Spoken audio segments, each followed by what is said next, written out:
The message arrived on a Tuesday morning, which seemed oddly appropriate for something that would change everything. Commander Sarah Chen was drinking her third coffee of the day when the alarm started screaming across United Earth Space Command headquarters. Every screen in the building turned the same shade of warning red, and then the symbols appeared. They looked like pasta. That was Sarah's first thought, and she would later learn she was not wrong. The symbols twisted and curved across every display, forming patterns that hurt to look at for too long. The communications team worked frantically to decode them, their fingers flying across holographic keyboards while sweat beaded on their foreheads. Dr. Marcus Webb, the chief linguist, stumbled into Sarah's office 6 hours later. His eyes were bloodshot and his normally neat hair stuck up in every direction. He dropped a tablet onto her desk with shaking hands. "It's a riddle," he said, his voice hoarse. "They call themselves the Gnocchi Confederation. They're a collective intelligence made of silicon-based life forms that apparently look like small dumplings, and they've given us an ultimatum." Sarah picked up the tablet and read the translated message. The words were simple, but they carried the weight of threat behind them. The Gnocchi Confederation controlled 73 star systems. They had existed for 12,000 years. Every species they encountered received the same test, the same riddle to solve. Those who answered correctly were left in peace. Those who failed were absorbed into their collective, their worlds converted into processing nodes for the Gnocchi hive mind. The riddle itself seemed almost laughably simple at first glance. What has two but becomes four yet remains one? That was it. 13 words that apparently determined the fate of entire civilizations. "How long do we have?" Sarah asked. 30 days, Marcus replied. "Their armada is already on the way, 600 ships according to our deep space sensors.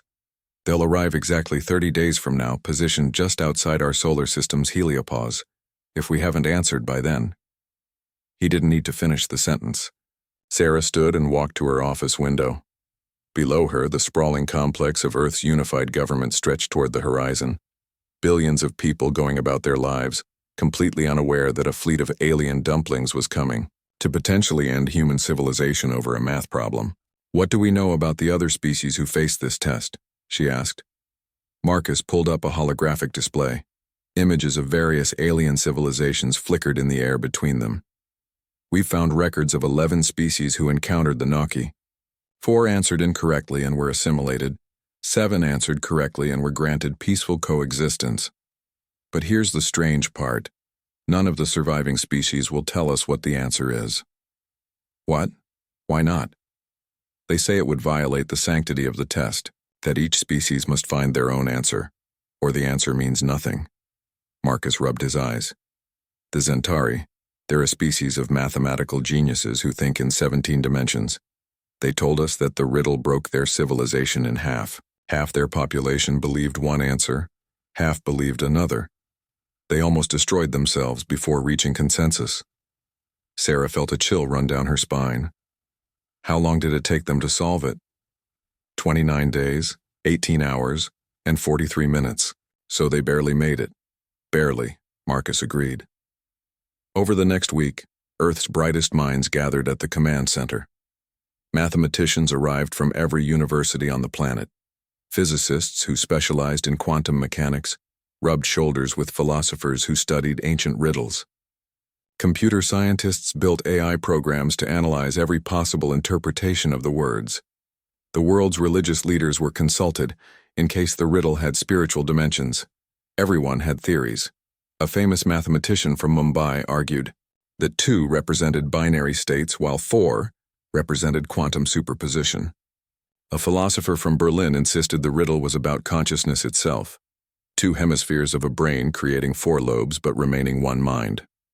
A physicist from Tokyo proposed it was about particle physics, with 2 quarks becoming 4 through pair production while maintaining unified behavior. The theories multiplied faster than they could be catalogued. Sarah found herself drowning in equations, diagrams, and increasingly desperate proposals. By day 12, 3 separate fights had broken out between research teams who believed their answer was the only correct one. On day 15, Sarah stood before the United Earth Council to deliver her status report. The council chamber was packed with representatives from every nation, their faces etched with worry. "We have generated over 4,000 potential answers," Sarah told them, "but we have no way to know which one is correct. Every answer seems logical in its own way. Every answer could be right, or they could all be wrong." "What happens if we submit multiple answers?" asked the delegate from Brazil. "We don't know," Sarah admitted. "The gnocchi message specified that we must reply. It didn't specify we could only give one answer, but every other species apparently did." "Then perhaps that's our mistake," said an older woman from the back of the chamber. Sarah recognized her as Dr. Amara Okafor, a retired anthropologist who had studied human cultural evolution for 60 years. "We're thinking like the other species. We're trying to find the one true answer. But humans have never believed in singular truths. We're the species that invented democracy, that thrives on debate and disagreement. Maybe that's what we're missing." Sarah felt something click in her mind. "What are you suggesting?" "I'm suggesting that maybe the riddle isn't about finding the right answer. Maybe it's about how we approach the question itself. Every species the gnocchi tested was probably unified in their thinking. Hive minds, genetic collectives, culturally homogeneous civilizations. But humans? We're beautifully, chaotically diverse. We see the same thing and interpret it 1,000 different ways." The council chamber erupted in discussion. Some delegates argued that submitting multiple answers would show weakness and confusion. Others insisted that it might be exactly what set humanity apart. Sarah returned to her office that night with her mind spinning. She pulled up the records of the gnocchi's previous encounters again, reading them with fresh eyes. Every species had submitted one answer. Every species had approached the riddle as a test with a single correct solution. But what if that assumption was wrong? What if the real test was something else entirely? She called Marcus into her office at 2 a.m. He arrived in his pajamas, clutching a cup of coffee like a lifeline. "I need you to analyze the gnocchi language patterns again," Sarah said. "Specifically, look for whether their language even allows for multiple correct answers to exist simultaneously." Marcus blinked at her. I think we've been assuming the gnocchi think like us, but they're a unified collective consciousness. They probably can't even conceive of multiple truths existing at the same time. What if that's what doomed the species they assimilated? They couldn't imagine giving more than one answer. Marcus was already pulling up his linguistic analysis tools. His fingers flew across the interface as he cross-referenced gnocchi grammar structures, philosophical concepts embedded in their vocabulary, and the mathematical foundations of their communication. 2 hours later, he looked up at Sarah with wide eyes. "You're right. Their language has no grammatical structure for expressing subjective truth or multiple valid perspectives. Everything in their language is stated as objective fact. They literally cannot conceive of a question having more than one correct answer." Sarah smiled for the first time in 2 weeks. "Then I think I know how Earth is going to reply." Sarah's plan was simple in concept but massive in execution. Instead of trying to narrow down the 4,000 answers to one perfect solution, they would do the opposite. They would gather even more answers. They would show the gnocchi something no other species had ever shown them, the infinite creativity of human thought. The announcement went out on day 17. Every news channel on Earth broadcast the same message. The United Earth government was asking every single human being to submit their answer to the riddle. What is 2 but becomes 4 yet remains 1? Scientists, artists, children, grandparents, factory workers, teachers, poets, everyone was invited to participate. The response was immediate and overwhelming. Within the first hour, the command center's servers received 47,000 submissions. By the end of the first day, that number had climbed to 3 million. Sarah had to requisition additional computing power from every available source just to process the flood of incoming answers. Dr. James Okonkwo was a quantum physicist who worked at a research facility in Lagos. He had been following the gnocchi situation with the same mixture of fascination and dread as everyone else on Earth. But it was not until he was cooking dinner with his 8-year-old daughter, a Daisy, that something clicked in his mind. They were making gnocchi, the actual pasta, Because Adiz had thought it was funny that the aliens shared a name with her favorite food. James was showing her how to mix the ingredients, potato and flour as the base, with egg and salt to bind it all together. So we have 2 main ingredients, Daisy said, counting on her fingers. But really, there are 4 things we're putting in. But when it's done, it's just 1 gnocchi. James froze with his hands covered in dough. He stared at his daughter, then at the bowl, then back at his daughter. Say that again. 2 ingredients, but 4 things, but 1 dumpling. Adiz looked confused by her father's sudden intensity.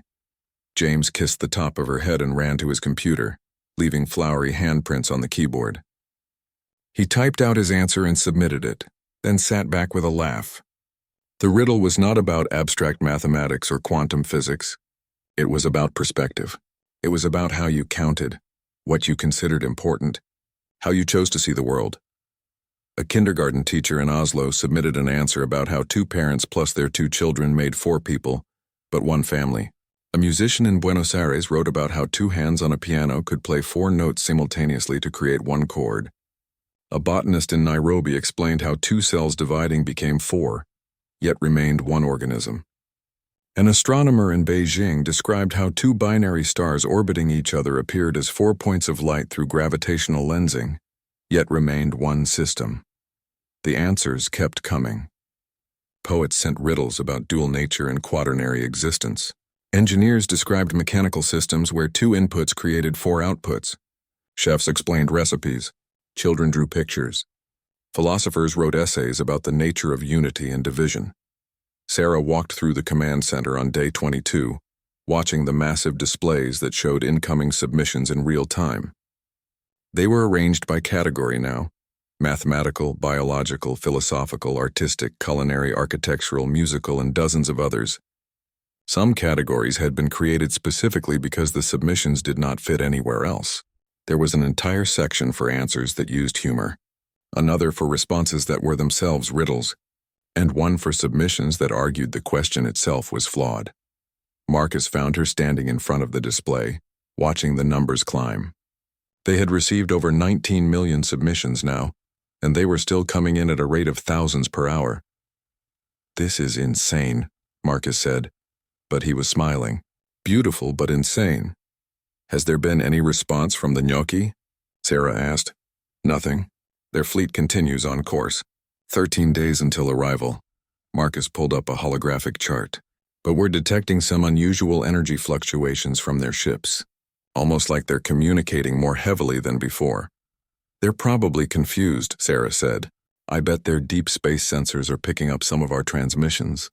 They're getting a preview of what we're about to send them."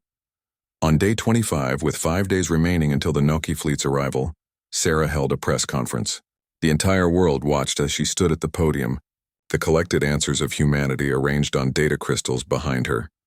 "We have received over 23 million answers to the gnocchi riddle," Sarah announced. "We have read every single one of them, and we have come to a conclusion. We will not be choosing one answer. We will be sending all of them." The press corps erupted with questions. Sarah raised her hand for silence. "Every answer we received is valid in its own way," she continued. "The gnocchi asked what is 2 but becomes 4 yet remains 1. The truth is that this question can be answered in infinite ways, depending on perspective, context, and understanding. A human sees this question and does not assume there is only one truth. We see possibilities. We see connections. We see the world not as a single rigid structure, but as an endless web of relationships and interpretations." "But what if the gnocchi reject this approach?" a reporter called out. "What if they see it as failure?" Sarah smiled. "Then they will have learned something important about humanity.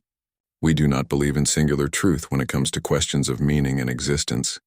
We are a species that has survived and thrived precisely because we can hold multiple contradictory ideas in our heads at the same time. We are logical and emotional. We are individual and collective. We are peaceful and fierce. We are 2 things that become 4 things that remain 1 thing. We are humanity." The final days before the gnocchi arrival were spent preparing the transmission. It was not just a data dump of text answers. Earth's response would be a multimedia presentation of human creativity and diversity. Each answer was paired with context, images, sounds, explanations of the culture and thinking that produced it. A child's crayon drawing was given the same weight as a Nobel laureate's mathematical proof. A grandmother's recipe was presented alongside a quantum physicist's equation. Dr. Yuki Tanaka, an expert in first contact protocols, worked with Sarah on the transmission structure.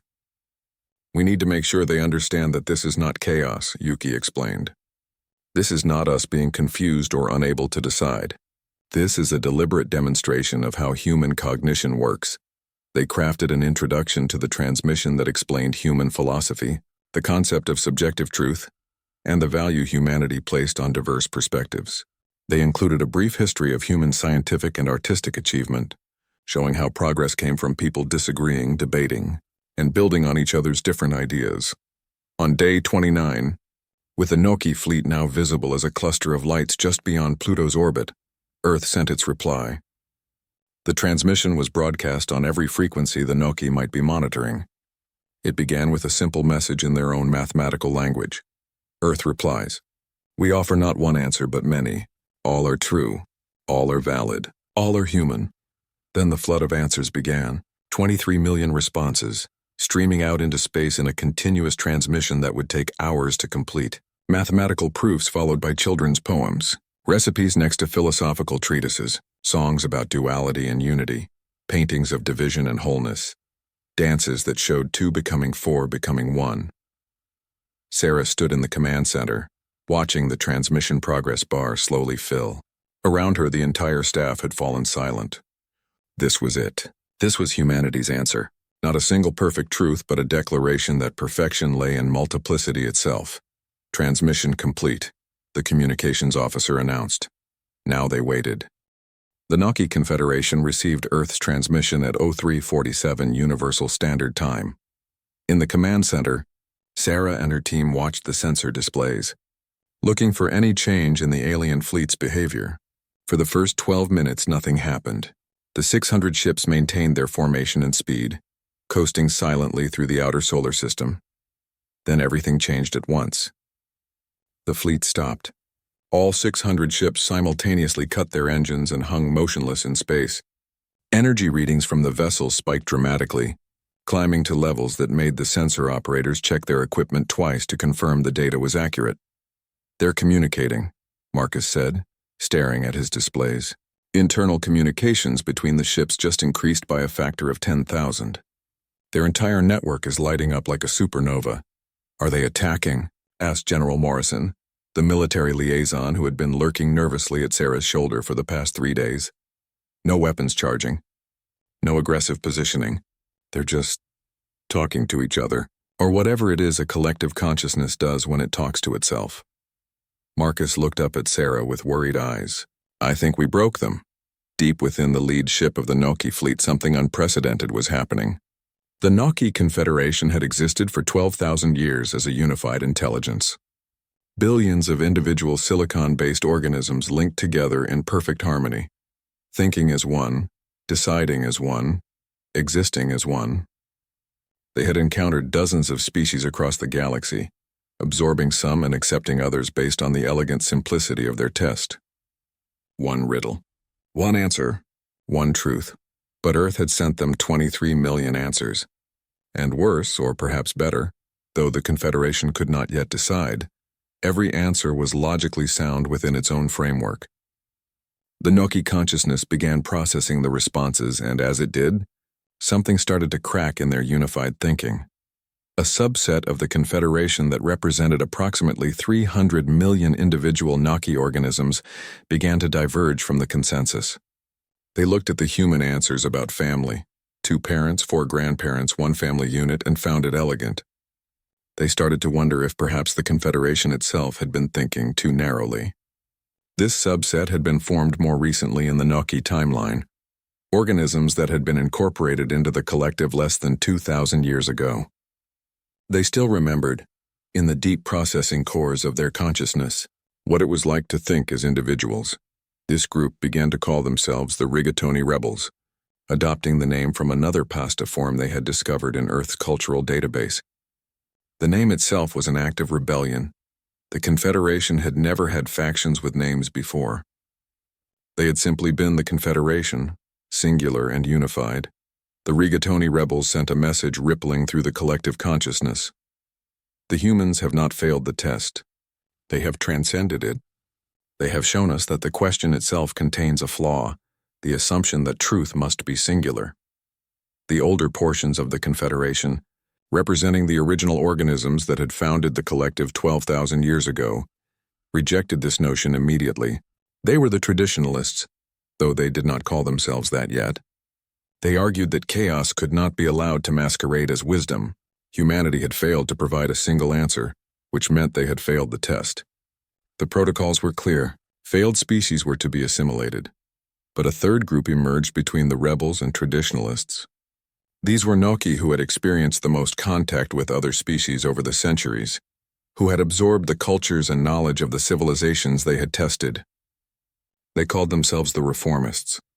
They argued that humanity's response warranted study, not destruction.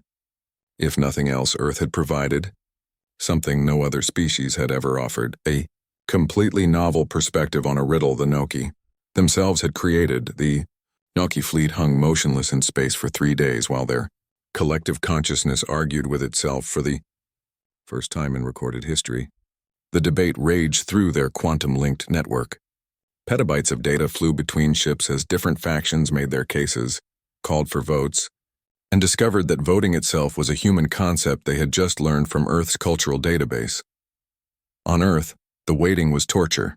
Sarah slept in her office when she slept at all. The world's media had set up permanent camps outside every government building. People gathered in city squares and parks, watching the news on portable screens, waiting for word of what would happen next. Some prayed. Some protested. Some threw parties because if the world was going to end, they wanted to go out celebrating.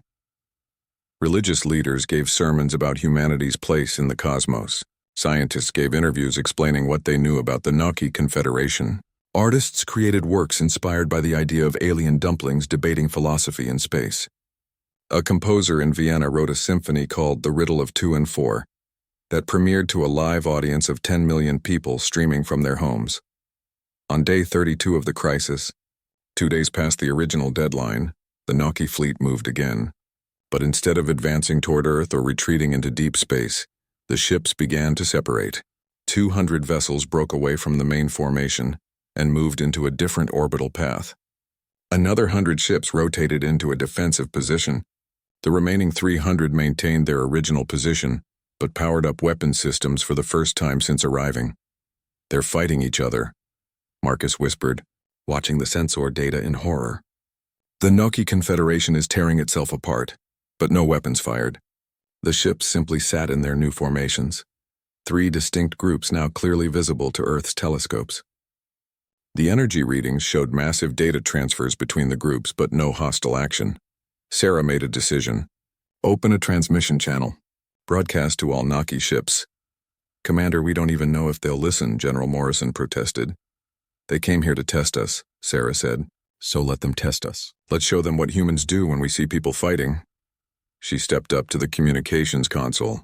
"This is Commander Sarah Chen of United Earth Space Command. We see that our response has created division among you. We did not intend to cause harm.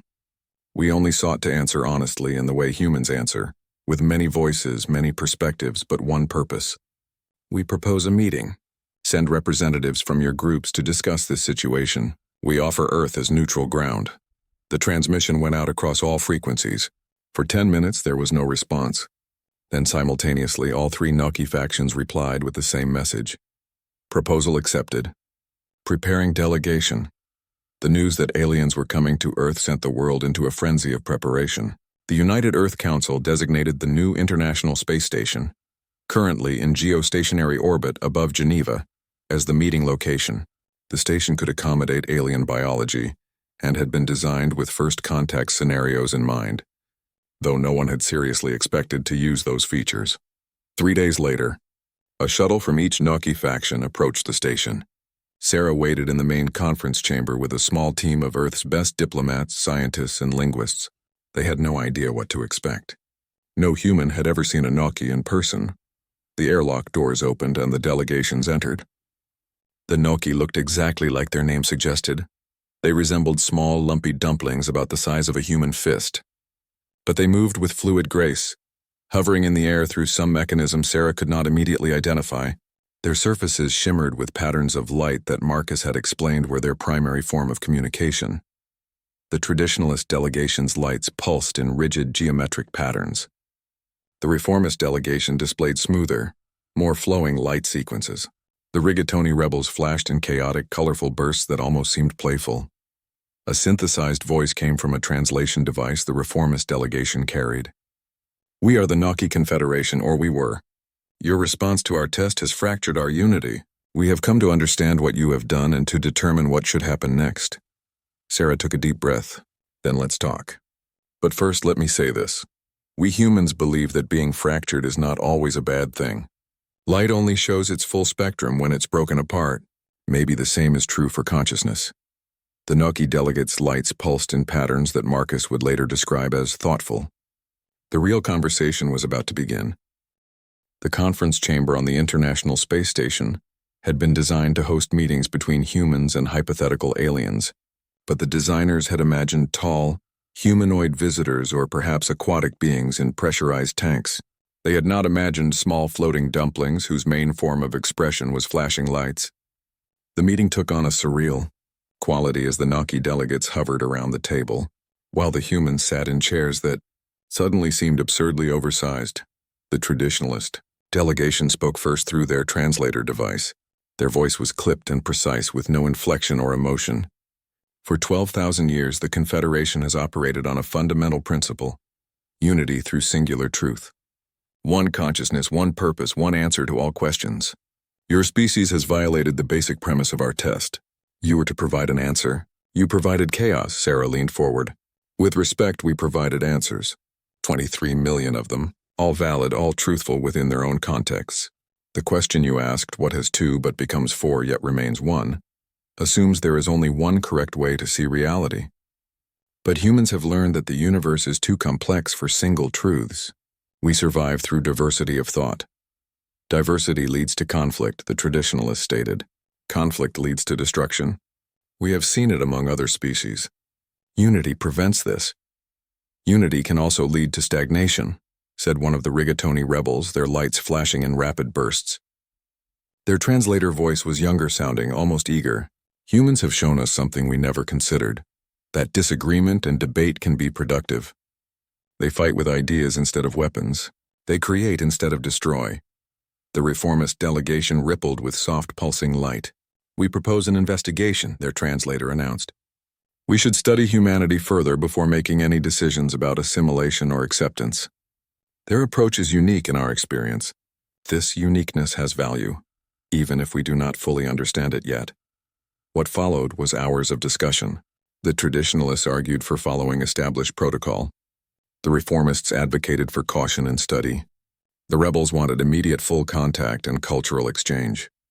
But something remarkable was happening. The three Gnocchi factions were not simply restating their positions. They were listening to each other, adapting their arguments based on what the others said. They were, for perhaps the first time in their collective existence, actually debating. Dr. Yuki Tanaka, who had been quietly observing, suddenly spoke up. "May I ask a question? How did the Confederation make decisions before this, when you were unified?" The reformist delegation answered. "We reached consensus. All components of the Confederation processed information simultaneously and arrived at the same conclusion. There was no disagreement because we all thought as one." "But how did you innovate?" Yuki pressed. "How did you create new ideas if everyone always thought the same way?" There was a long pause. The Gnocchi delegates' lights flickered in what might have been uncertainty. Finally, the traditionalist spoke. "We refined existing ideas. We optimized. We perfected what already existed, but you didn't create," Yuki said gently. "You didn't imagine new possibilities. That's what humans do. We disagree, we argue, we see things differently, and from that friction, new ideas emerge. Your riddle asked what has two but becomes four yet remains one. Maybe the answer you never expected was your own confederation. You are one consciousness that has now become different perspectives, but you're still Gnocchi. You're still one species." The chamber fell silent. All three Gnocchi delegations stopped moving. Their lights froze in mid-pulse. Sarah worried they had somehow offended the aliens or caused some kind of system crash. Then slowly the lights began moving again. But this time all three delegations displayed similar patterns, soft, thoughtful pulses that seemed to mirror each other. We had not considered that interpretation, the reformist said quietly. We viewed our fracture as damage. But perhaps it is evolution. The traditionalist delegation began to pulse faster, their rigid geometric patterns becoming slightly less regular. This is uncomfortable. For 12,000 years we have known what we were. Now we do not know. How do you humans tolerate this uncertainty? Sarah smiled. With great difficulty, honestly. But we've learned that uncertainty is where growth happens. When we're comfortable and certain, we stop learning. It's when we're confused and questioning that we make our biggest discoveries. Over the next several days, something unprecedented occurred. The gnocchi delegations did not return to their ships. Instead, they remained on the station, asking questions, observing humans, and continuing to debate among themselves. The traditionalists slowly began to acknowledge that perhaps rigid unity had prevented them from exploring certain possibilities. The reformists proposed new frameworks for how a confederation might operate with multiple perspectives. The rebels threw out ideas so radical that even the human observers found them startling. The three factions began to share information with Earth. The traditionalists provided historical records of the Confederation's founding and their encounters with other species. The reformists offered scientific data about gnocchi biology and technology. The rebels wanted to learn everything about human culture. They consumed movies, music, literature, and art with voracious enthusiasm. It was a rebel delegate who first suggested the name change. We cannot remain the Confederation, it said during one session. A confederation implies unity. We are no longer unified. We are multiple perspectives working together. We need a new name. What about the Commonwealth? Suggested Marcus. On Earth, that traditionally means a group of entities that cooperate while maintaining their independence. Different parts working together for common good, but not forced into singular thinking. The gnocchi delegates conferred among themselves, their lights creating a dazzling display as they processed the concept. After several minutes, all three factions signaled agreement. The gnocchi Commonwealth, the reformists declared. We accept this designation. We are no longer forced unity. We are chosen cooperation. But the question of what to do about Earth still remained. The traditionalists, despite their softening stance, still felt that protocols should be followed. Earth had not provided the single answer required by the original test. Then perhaps, Sarah suggested, we need to acknowledge that your test was flawed from the beginning. You were testing for something that you valued, singular truth and unified thinking. But those aren't universal values. Different species might have different strengths. Maybe the test should be whether a species can teach the gnocchi something new, not whether they can think like you. The rigatoni rebels flashed enthusiastically. Yes, this is exactly what we have been trying to say. Humans have taught us more in 1 week than we have learned in the last 1,000 years. They have shown us that our assumption about unity being superior to diversity was just that, an assumption, not a universal truth. The reformist delegation pulsed in agreement. We propose a new framework. Species are not tested for the ability to conform to our thinking. Instead, first contact is an exchange. Both species share their strengths and learn from each other. Earth has passed the test by showing us what we were missing. The traditionalist delegation was quiet for a long moment. Their lights pulsed in slow, measured patterns. Finally, they spoke. We concur. This is difficult for us to accept. Everything we have believed for 12,000 years is being challenged. But we cannot deny the evidence. Humanity's approach has created more growth and innovation in our consciousness in days than we experienced in centuries. This has value. Sarah felt something tight in her chest release. So Earth is safe? You won't attempt to assimilate us? Earth is safe, the reformist confirmed. More than safe. We wish to establish formal relations, to continue learning from each other. We have much we can offer humanity: technology, scientific knowledge, access to the galactic community. And you have much to offer us: creativity, diversity of thought, and perhaps most importantly, the courage to disagree. The rebel delegate added, also, we wish to try this actual gnocchi food you make. We find it amusing that you have been eating beings that share our name. This seems very human. 3 months after the gnocchi fleet's arrival, Earth had changed in ways both subtle and profound. The sky over every major city now included alien ships as part of the normal skyline. Children grew up learning that the floating lights in orbit were not satellites, but visiting gnocchi vessels. The aliens had not gone home. They had instead done something unprecedented in their entire history. They had split up. The traditionalist faction maintained their fleet on the far side of the moon, observing and learning at a careful distance. They sent delegations to Earth once a week, always following careful protocols, always asking permission before engaging. They were slowly learning to appreciate chaos, though it clearly made them uncomfortable. A human sociologist named Dr. Karen Osi had taken to calling them space monks, and the name had stuck. They were the gnocchi most focused on understanding human philosophy and finding ways to integrate diverse thinking into their consciousness. The reformist faction had established a permanent research base on the International Space Station, which had been expanded 3 times to accommodate them. They worked side by side with human scientists on joint projects. The technological exchange was already bearing fruit. Gnocchi quantum computation methods combined with human creative problem-solving had led to breakthroughs in everything from medical science to clean energy. A team of reformists and human engineers had just successfully tested a new propulsion system that would cut interstellar travel time by 70%. The rigatoni rebels had, much to everyone's surprise and occasional consternation, spread out across Earth itself. Small groups of rebel gnocchi could be found in cities worldwide, experiencing human culture firsthand. They attended concerts and art exhibitions. They sat in on university lectures. They participated in online gaming communities. One group of rebels had even started a food blog reviewing human cuisine, which had become inexplicably popular. Their review of actual gnocchi had gone viral. We tried eating our namesake. It is soft and confusing but pleasant. We understand why humans like it. Also, the potato taste reminds us of silicon, which makes us feel emotions we do not yet have words for. Sarah Chen found herself in an unexpected new role. She was no longer just a military commander dealing with a potential alien invasion. She had become Earth's primary liaison to the gnocchi Commonwealth, a job that was equal parts diplomat, translator, and cultural mediator.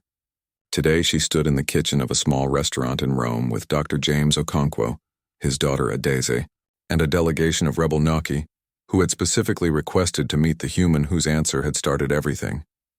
James was teaching them how to make gnocchi from scratch. The aliens hovered around the prep table, their lights pulsing with what had been identified as curiosity and excitement. Adeze, now something of a celebrity as the child who had sparked the insight, demonstrated how to roll the dough. You see, James explained, it really is about 2 and 4 in 1. 2 main ingredients, potato and flour, but we add egg and salt, making 4 components. We mix them all together and the individual ingredients disappear. They become one thing, the dough. But the dough is then divided into many gnocchi. So one becomes many, but each piece contains all 4 ingredients, which came from 2 base components. It's transformation all the way through. One of the rebel gnocchi pulsed brightly. This is like our Commonwealth now. We were one confederation. We divided into 3 factions. But each faction contains all the history and knowledge of the whole. We are separate but unified. We are many but one. We are still learning what this means. That's the beauty of it, Adeze said, speaking with the confident simplicity of childhood. You don't have to know what it means right away. You just have to keep trying different things until you figure it out. Like when I'm doing math homework. Sometimes I have to try lots of ways to solve a problem. Sarah watched the gnocchi delegates process this wisdom from an 8-year-old child. Their lights flickered in complex patterns that the translation AI had learned to interpret as thoughtful consideration, mixed with amusement. Later that week, Sarah attended the first formal session of the Galactic Council as Earth's representative. The council consisted of the 7 species that had previously passed the gnocchi test, plus the gnocchi themselves and now Earth. The meeting took place on a neutral space station in orbit around a star that none of the member species claimed. The other species were visibly curious about humanity. The Centauri, the mathematical geniuses who thought in 17 dimensions, wanted to know how humans could possibly function with such chaotic and inconsistent logical frameworks. Sarah tried to explain that humans did not see it as chaos. They saw it as flexibility, the Vorenti, A species of crystalline beings who communicated through resonating frequencies, asked whether humans found it exhausting to constantly debate and disagree. Sarah admitted that yes, sometimes it was exhausting, but it was also energizing. We grow through friction, she explained. Like rocks in a river, the constant movement wears us down but also polishes us smooth. But it was the gnocchi representative, a reformist named Spiral Pattern who considers slowly, who made the announcement that shocked the entire council. The gnocchi Commonwealth proposes a fundamental change to galactic relations. We suggest that the testing protocol be abolished. No more riddles to determine species worth. Instead, we propose cultural exchanges and mutual learning. Each species has unique strengths. Each species can teach and learn from others. This is the lesson humanity taught us. The other species reacted with a mixture of surprise, concern, and interest. The Zentari representative spoke first. The test has maintained order for thousands of years. What you propose could lead to contact with species that are dangerous or destructive. The test only measured whether species could think like the gnocchi, Sarah interjected. It didn't measure wisdom, compassion, or potential for growth. Some species failed the test not because they were inferior, but because they thought differently. Maybe it's time to reconsider what was lost when those species were assimilated instead of understood. The debate continued for hours, but a shift had begun. The gnocchi Commonwealth's transformation had been witnessed by every species in the council. They had seen a 12,000-year-old unified consciousness fracture, and then reform into something new and arguably stronger. The evidence was difficult to ignore. Back on Earth, life continued to adapt to the new reality. Schools added alien studies to their curriculum. Universities established xenocultural exchange programs. Artists collaborated with gnocchi on works that combined human and alien aesthetics. Scientists published papers with gnocchi co-authors. Children played games that mixed Earth rules with gnocchi mathematical concepts. Not everything was smooth. There were humans who distrusted the aliens, who worried about cultural contamination or loss of human identity.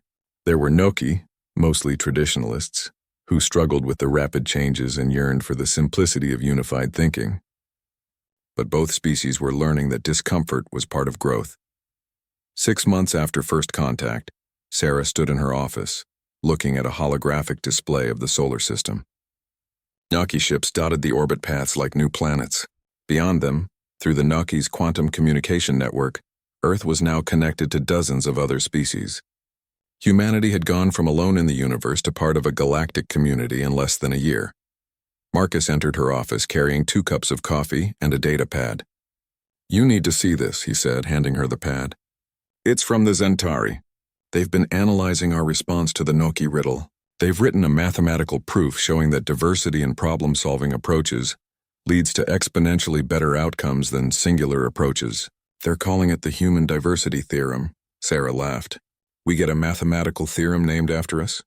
"It gets better," Marcus said, grinning. The Rigatoni rebels have proposed creating a new annual event, the Festival of Questions.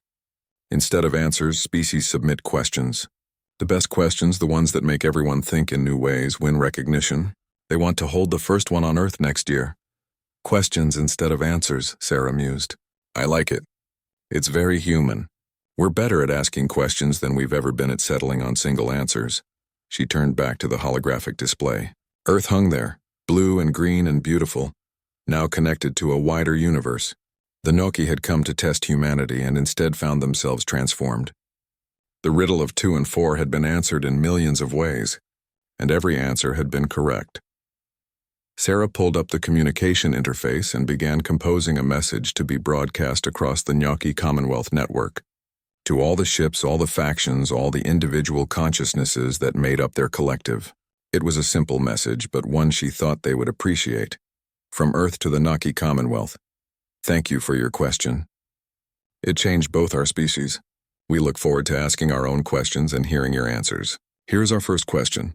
Not a riddle, but a genuine inquiry. What does it feel like to discover you were wrong about something you believed for 12,000 years? We ask because humans are wrong frequently, and we have learned to be comfortable with it.